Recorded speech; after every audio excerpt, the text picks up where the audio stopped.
All right, my beautiful people, lovers of freedom all over the world, wherever you are joining us from today, you're highly welcome to this wonderful YouTube platform. Yes, we will give you the updated news and information as it is hot for Biafraland. Yes, we will give you the back-to-back, the Ogbonge and Confirmento Tori.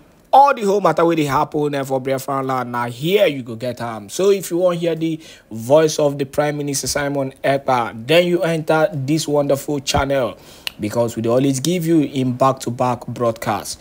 But aside the leader, I'm Onyendu Mazinam Kano, and the issue of the Prime Minister Simon Ekpa, I carried one news come for you for all Biafrans. You know, make them know what's in the happen for Biafraland as it is hot.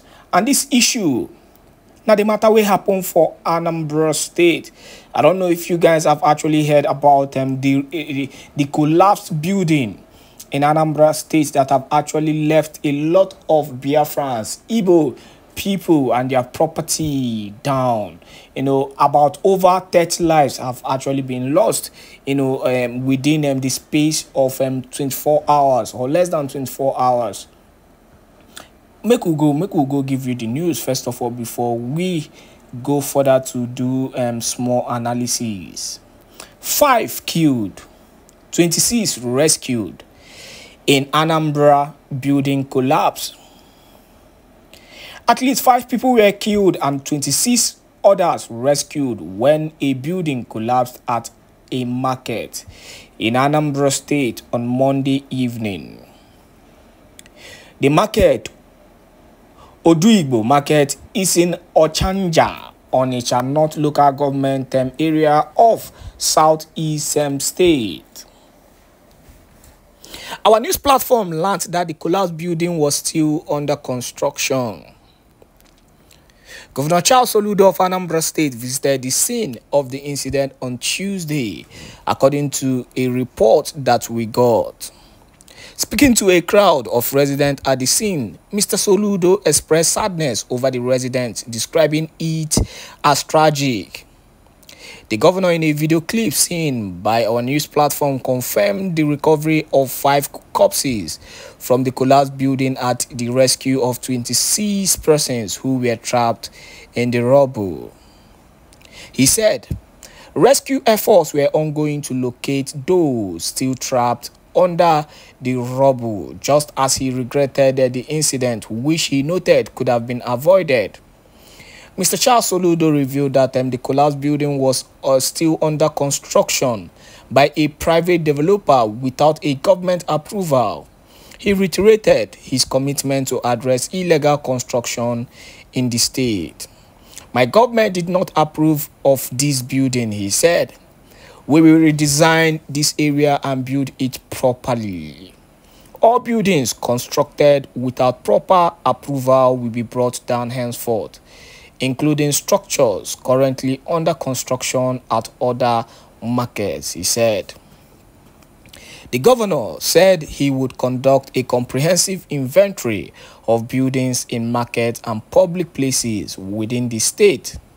Markets will undergo integrity tests to identify and remove potentially unsafe structures, and individuals found responsible for illegal construction will face legal consequences, he said.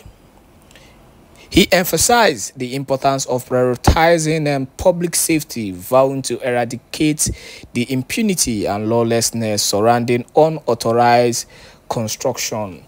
And that is that on that issue, you know, in as much as Governor Charles Soludo has not been on the good books of so many Biafrans.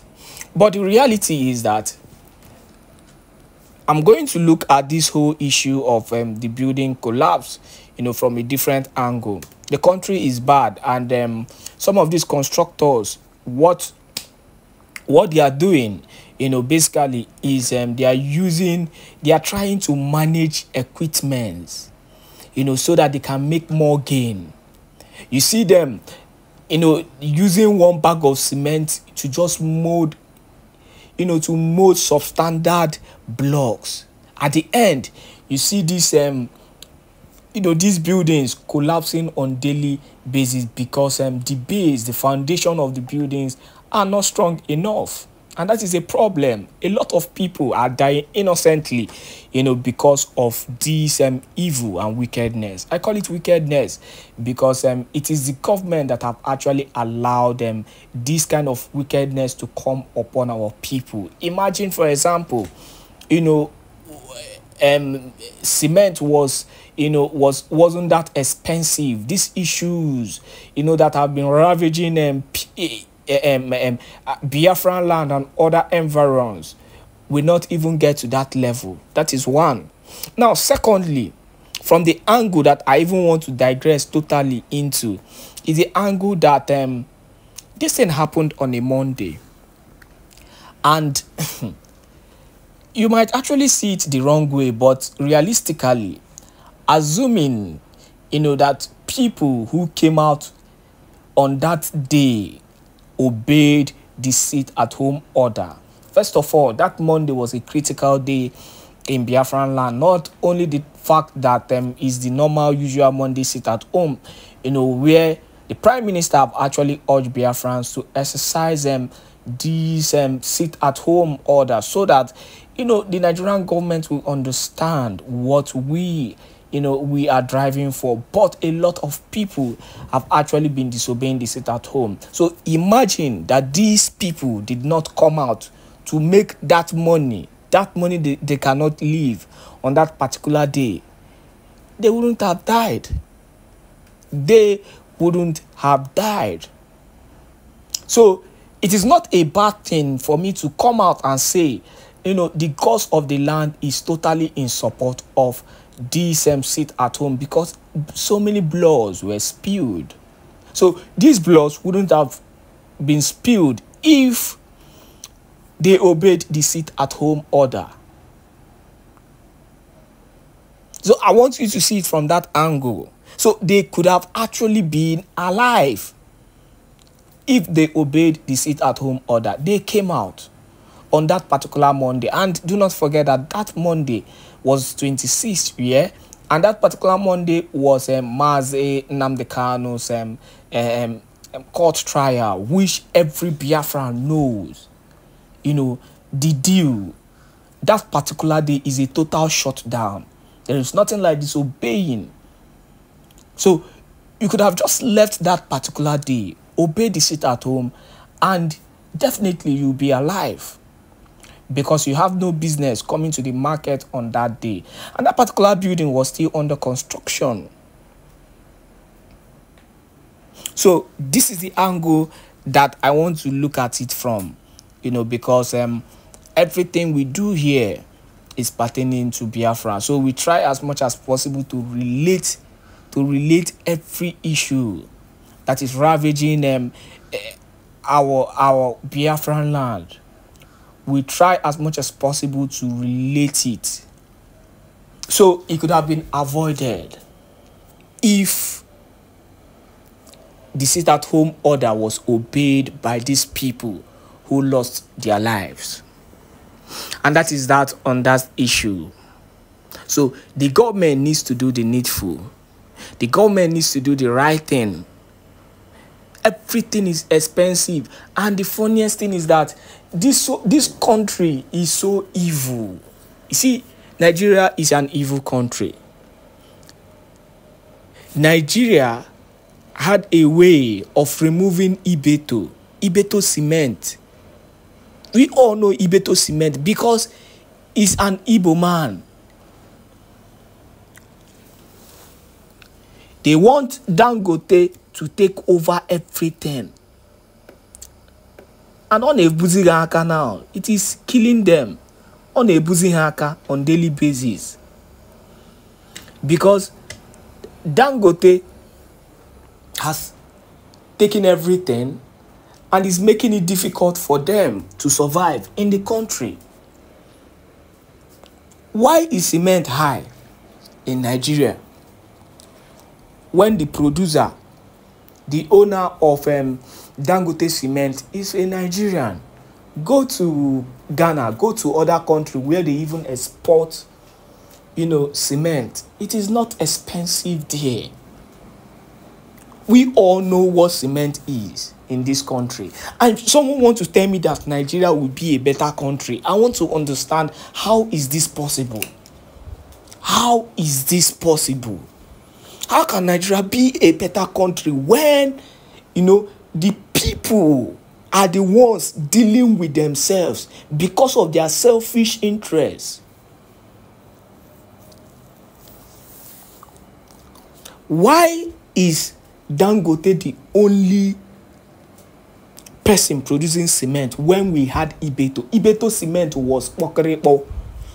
When I mean pokrepo, yeah, Dangote ne megodi boro bridge. Ibeto. Ibeto roll a man pokrepo is but a pokrepo. They use propaganda to shoo him aside. Though the update that we got last week is that I think Ibeto is even taking them to court. Ibeto is taking them to court currently. So that is the issue. And the funniest thing and the most painful part is, even in this their evil and wickedness, it is innocent masses. Those who are innocent are the collateral damage of their evil. The innocent ones are the ones paying for the price of evil being committed by their government. That is why everybody needs to understand the reason why Biafra should come. Everybody needs to understand the reason why Biafra should come. Look at what Alex Oti is doing in Abia State currently, a Biafran. This was exactly the same thing Mazi Nnamdi Kanu was talking about on how Biafra is meant to be. It will not take the government anything to give 24/7 power supply. How many months did it take? Did it take Alex Oti to show you that Nigeria has actually remained perpetually wicked because of their selfishness? You have to understand that. I'm not going to talk much on this issue, but I want you to continue to share this news, so that people will keep on hearing our voice and people will understand the reason why we need Biafra and why Biafra needs to come as quickly as possible. On that note, I say thank you once again for joining us, and do not forget to subscribe to this channel. Turn on your notification so that you too can get notified whenever we drop our spanking news. God bless you.